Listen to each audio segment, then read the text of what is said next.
Mode. Bonjour à toutes et à tous, Valentin Franc avec vous pour ce webinaire spécial crypto-monnaie. Alors, sans plus attendre, nous allons commencer par cet avertissement les gars sur risque. Le trading avec effet de levier amplifie toujours les gains et les pertes. Un compte risque limité présente un risque de perte du capital investi. L'investissement sur compte présente un risque de perte en capital. IG fournit exclusivement un service d'exécution d'ordre. La présentation est à titre indicatif et ne saurait être considérée comme un conseil ou une recommandation. Alors au niveau de l'actualité des crypto-monnaies, on a eu Bitcoin qui a fermé sa plateforme d'échange et de prêt hier à la suite d'accusations, comme quoi eh bien, la plateforme opérait un système de Ponzi, des accusations menées par deux États américains. Sinon, on a eu le directeur de la Bundesbank, donc qui est la banque centrale allemande, hein, qui souhaite une régulation mondiale du Bitcoin, tout comme le ministre de l'économie français Bruno Le Maire, hein, qui estime nécessaire une régulation mondiale des crypto-monnaies. Au niveau de la Corée du Sud, on a toujours ces menaces, hein, qui interviennent en Asie, hein. Plus que la Corée du Sud, c'est également la Chine qui fait pression sur les crypto-monnaies, hein. C'est pour cela que les crypto-monnaies sont en prise de bénéfice en ce moment. Mais sinon, plus récemment, la Corée du Sud qui a annoncé que les traders pourraient faire face à des amendes suite à la mise en place d'un nouveau système qui pourrait être mis en place d'ici les prochaines semaines, prochains mois. Et c'est un qui a un peu plus longtemps, c'était la semaine dernière, mais MoneyGram, c'est une société spécialisée dans le transfert des fonds aux États-Unis, a conclu, excusez-moi pour le manque, l'espace qui a été loupé, mais donc a conclu un accord avec l'entreprise Ripple, hein, qui détient la monnaie XRP, dans le but de réduire ses coûts de transaction et son coût et sa vitesse pardon de ses transactions. Voilà, donc en gros, MoneyGram va utiliser la blockchain Ripple pour faire des économies et améliorer la qualité de son service. On passe sur l'analyse technique. Si vous avez des questions, si vous avez des crypto-monnaies sur lesquelles vous voulez que je fasse une analyse, n'hésitez pas à me les demander dans la boîte de dialogue. Nous sommes ensemble pour une vingtaine de minutes environ.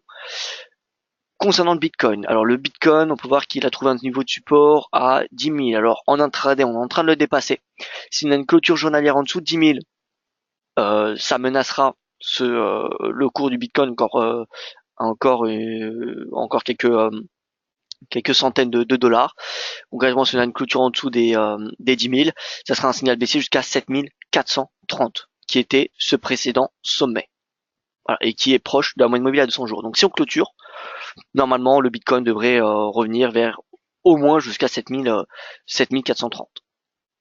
Maintenant, si on n'a pas de clôture journalière en dessous de ce niveau de prix, je pense que les 10 000 à court terme, ça peut être un bon niveau de prix. Mais encore une fois, comme je l'ai écrit dans mon article, hein, que je viens de publier sur le site dailyfx.com/français il y a de cela 1 ou 2 heures, vraiment l'importance en ce moment, faut bien comprendre qu'il y a une prise de bénéfice sur les crypto-monnaies. Il y a un sell-off sur les crypto-monnaies. Donc, même si les cours atteignent des niveaux de support importants, il faut vraiment attendre des signaux haussiers, comme des jambes de hausse, comme des divergences haussières. Voilà. Ce n'est pas parce que le prix arrive sur un support qu'il faut payer immédiatement. Voilà, il faut vraiment attendre des signaux haussiers. Et pour le moment, moi, ce que j'attends comme signe haussier, c'est vraiment un momentum en survente. Parce que ça n'a quasiment jamais été le cas sur le Bitcoin. Vous pouvez voir que la dernière fois qu'il a été en survente, enfin en survente excessive, eh bien on a tout de suite rebondi. Voilà, donc le Bitcoin il est actuellement à 34. On a encore 4 points excusez-moi, au-dessus de la zone de survente en termes de momentum. Donc voilà, j'estime qu'il y a encore un potentiel baissier.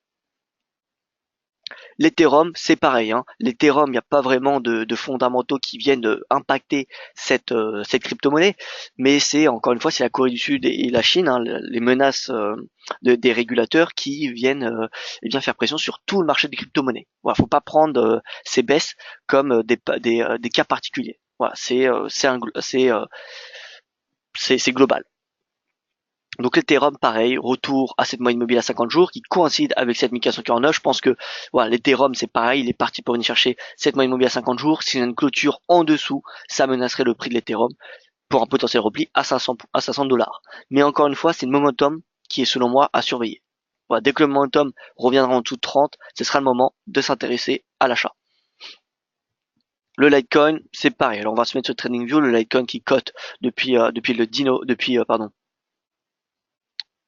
début de l'année chez IG, tout comme le Ripple, donc on n'a pas beaucoup d'historique. Mais donc, Bon, on est sur le Ripple, on va se mettre sur le Litecoin, étant donné qu'on était dessus. Voilà, le Litecoin, euh, moi je pense qu'il y a suffisamment de marge pour qu'il baisse jusqu'à 100 $.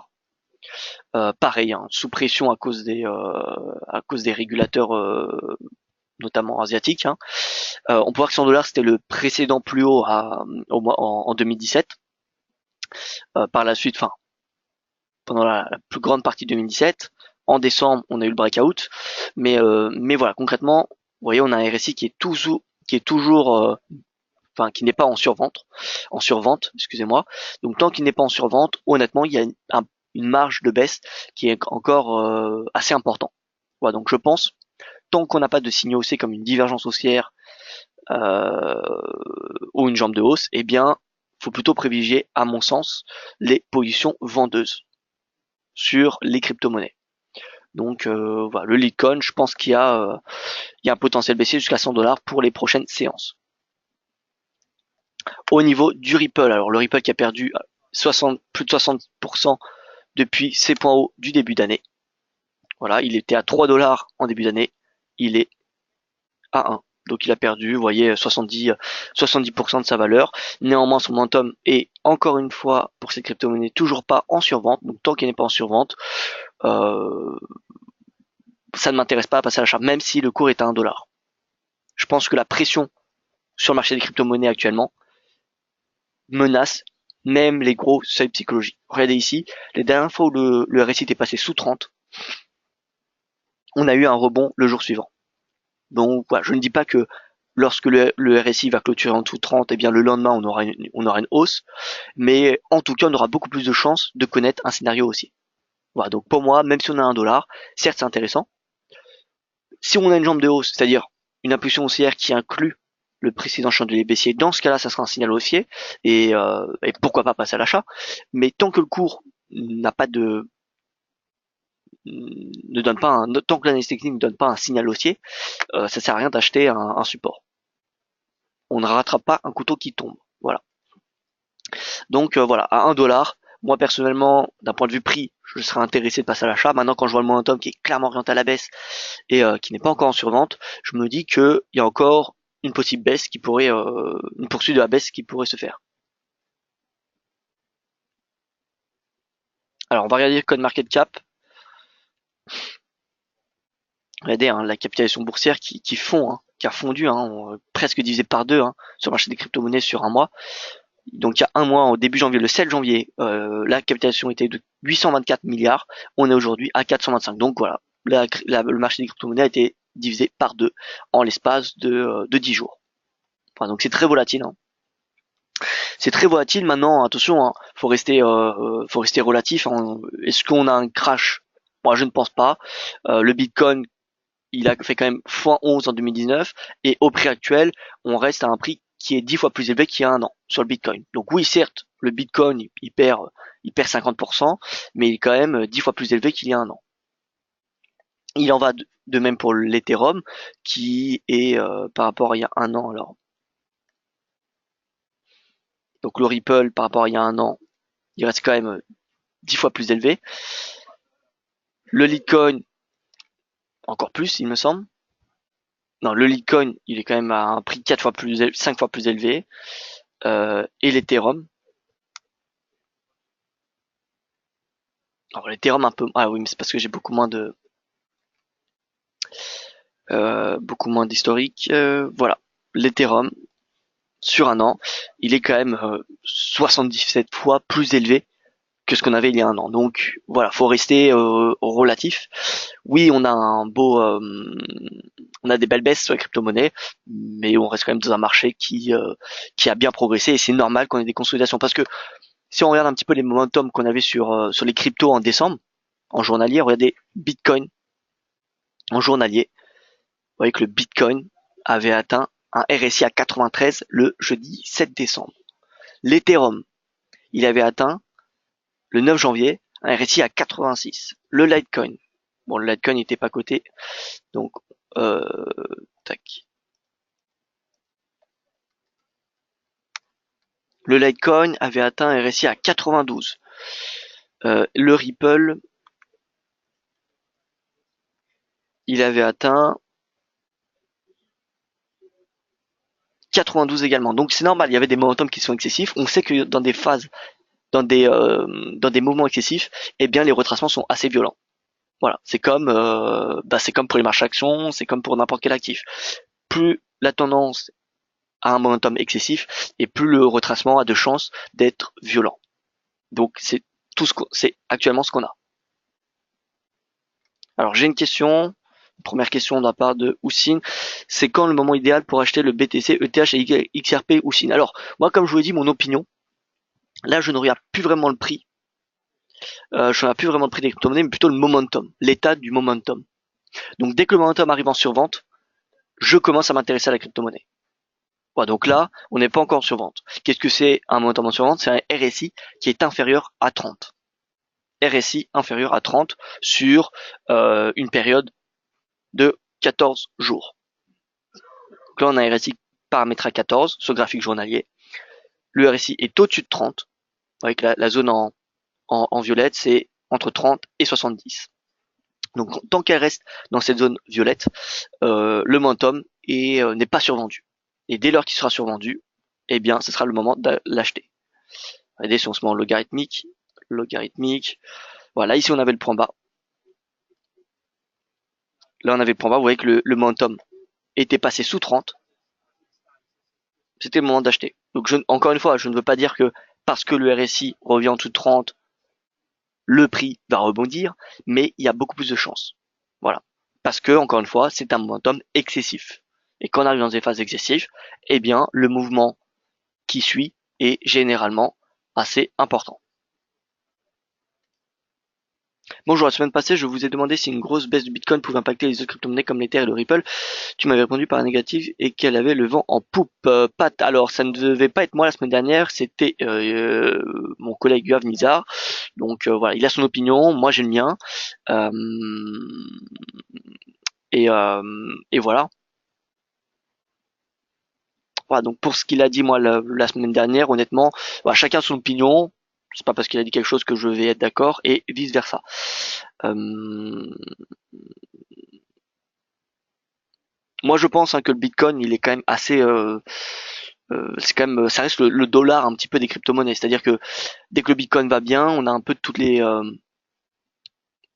crypto-monnaies qui sont soutenues, et à l'inverse dès qu'on a le Bitcoin qui va pas très bien, alors il y a des jours, bien évidemment, il y a des jours où voilà, le Bitcoin baisse et les altcoins montent, mais lorsqu'on a sur le plan fondamental des régulateurs quand même assez conséquents, les Sud-Coréens, je vous rappelle que la Corée du Sud, c'est à peu près, il y a un mois, c'était à peu près 20%, 20-30% des volumes sur les marchés des crypto-monnaies.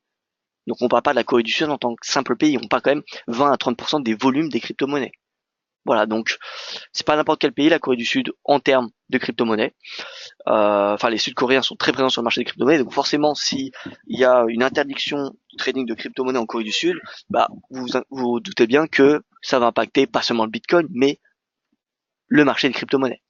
Voilà, donc c'est pas que le Bitcoin, hein, c'est plus que ça, hein. La prise de bénéfice qu'on a sur les crypto-monnaies en ce moment, c'est à cause de la Chine qui a le plus de mineurs le plus de mineurs dans le monde et qui vont probablement bouger au Canada, mais bon, ça c'est encore c'est des informations qui commencent à arriver, mais c'est rien d'approuvé. Mais donc la Chine qui souhaite fermer les plateformes de minage et les plateformes d'échange. Et on a la Corée du Sud qui représente 20 à 30% des volumes des crypto-monnaies qui souhaitent interdire. Donc c'est pas encore interdit, mais ils souhaitent. Donc forcément, c'est pas une menace au Bitcoin, c'est pas une menace sur l'Ethereum, c'est une menace sur les crypto-monnaies.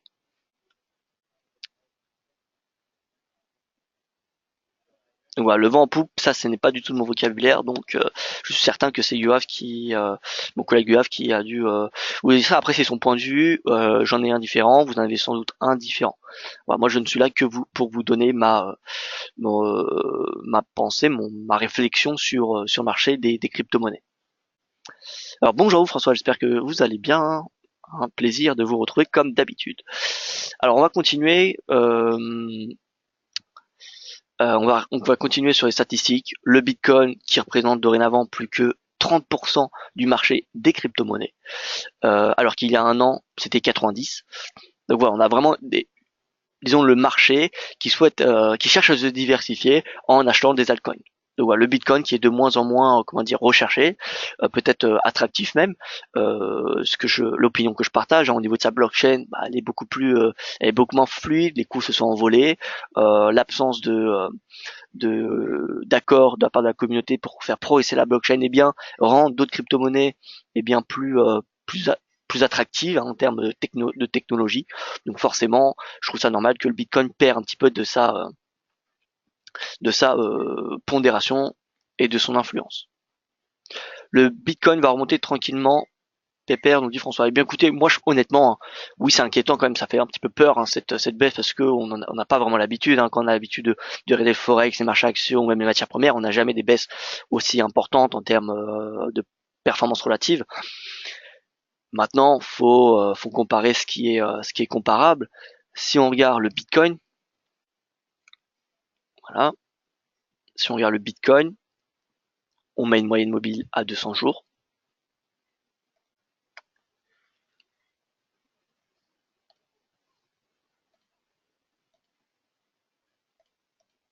Alors, nous mettons une moyenne mobile à 200 jours.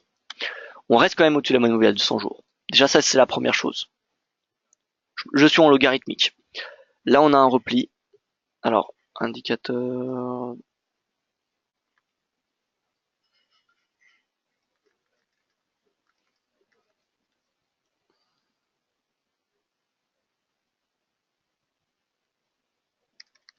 Alors, pardon, excusez-moi. Donc là, on a un repli de 50%.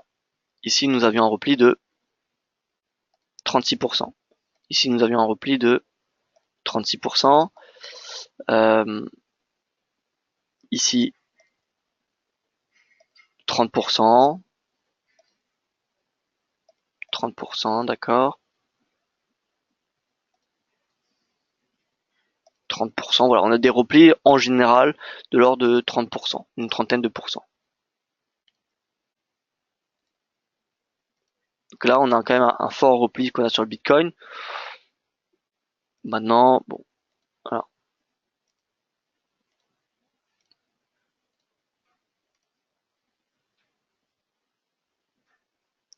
Là, on a 35. Alors, je vais me mettre en weekly pour voir un petit peu plus sur du plus long terme.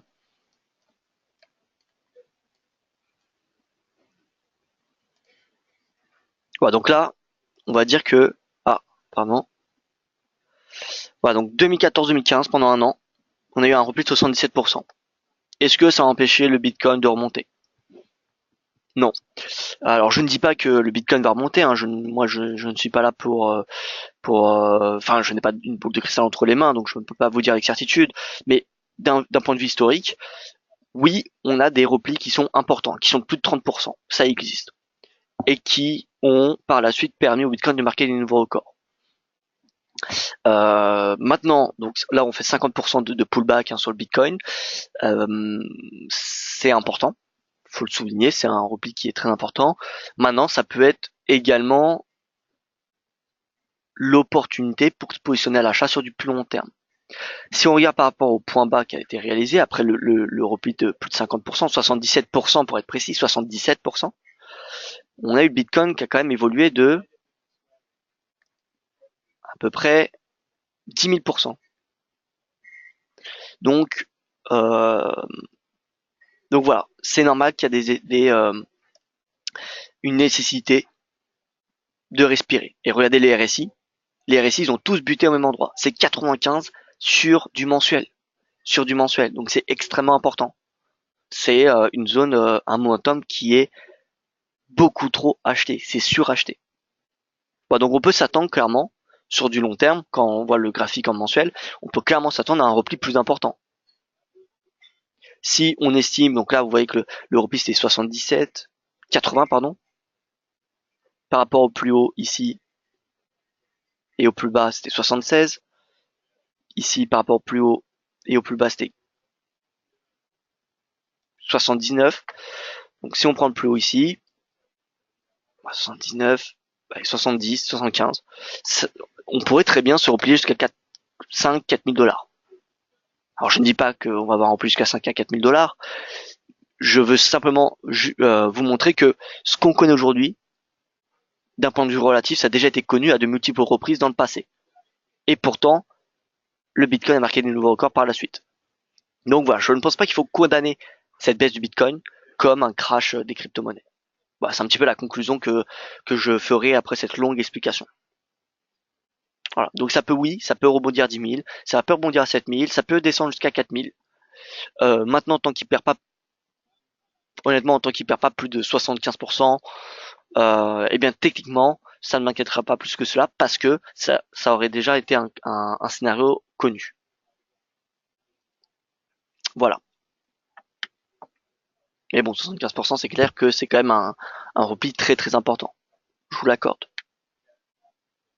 Donc pour revenir sur le Bitcoin à plus court terme, parce qu'on est quand même sur du mensuel, moi le Bitcoin, pour résumer, là on a oui un cours qui est à 10 000. Par contre le RSI, comme on peut le voir, il est toujours au-dessus de 30, il est à 34, ce qui me mène à penser qu'on aura probablement une poursuite de la baisse du Bitcoin. Donc je ne serais pas surpris si d'ici quelques jours, on retrouve le Bitcoin aux alentours des 7 500 $. En tout cas, tant que le Bitcoin reste au-dessus de la moyenne mobile de 100 jours, techniquement, on reste dans une tendance haussière. Voilà.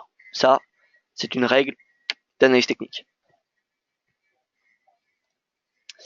Donc voilà. Écoutez, je vois qu'il n'y a plus de questions. François qui nous dit no stress. Eh bien, écoutez, no stress. Oui, ça dépend un petit peu où vous avez acheté. Hein. C'est pour ceux qui ont acheté à 20 000 $, c'est clair que ça doit être un petit peu stressant de connaître cette baisse du Bitcoin. Hein. Ça doit pas être facile. Moins 50%, c'est quand même beaucoup. Donc voilà. Mais en tout cas, je parle que d'un point de vue technique. Hein. Ce que nous dit l'analyse technique, c'est que eh bien, ce retracement a déjà été connu, ce type de retracement a déjà été connu, et qui aboutit par la suite à des nouveaux records. Voilà. Ça, c'est ce que nous montre l'historique du Bitcoin. Maintenant, vous en déduisez ce que vous voulez. Moi, je n'ai pas de boule de cristal entre les mains, mais voilà. Moi, je pense d'un point de vue fondamental, hein, on pourrait avoir une hausse du Bitcoin, des nouveaux records, si la communauté arrive eh bien à se mettre d'accord pour faire progresser cette technologie. Parce que depuis juillet, depuis Segwit, la première version de Segwit, on n'a pas eu d'amélioration de la blockchain Bitcoin. Toutes les améliorations qui ont été proposées par les développeurs ont abouti à des hard forks. Donc certes, il y a eu des crypto-monnaies gratuites par ceux qui détenaient des bitcoins, mais au final, la blockchain Bitcoin classique reste la même qu'en juillet dernier. Donc voilà, et c'est des coûts de transaction qui sont de 15 $, c'est une rapidité qui est une fluidité qui a été affectée par l'euphorie, justement par euh, oui, par l'essence des utilisateurs. Donc voilà. Si on a une amélioration de la blockchain, Bitcoin, ça pourrait justifier un rebond et des nouveaux records. Personnellement, c'est ce que je pense. Voilà, écoutez, moi je vois qu'il n'y a plus de questions. J'espère que ça aurait été clair. Si vous avez des questions, eh bien n'hésitez pas à me les poser sur les réseaux sociaux. Hein. Vous connaissez mes comptes. Et donc voilà, sinon par email, je suis joignable à valentin.offrand@ig.com. Et, euh, et donc voilà. Je vous remercie pour votre attention. Je vous souhaite également une excellente fin de journée et je vous donne rendez-vous dans 2 semaines pour mon prochain webinaire crypto-monnaie. En attendant, rendez-vous sur le site dailyfix.fr pour davantage d'actualités. Encore merci et bonne journée.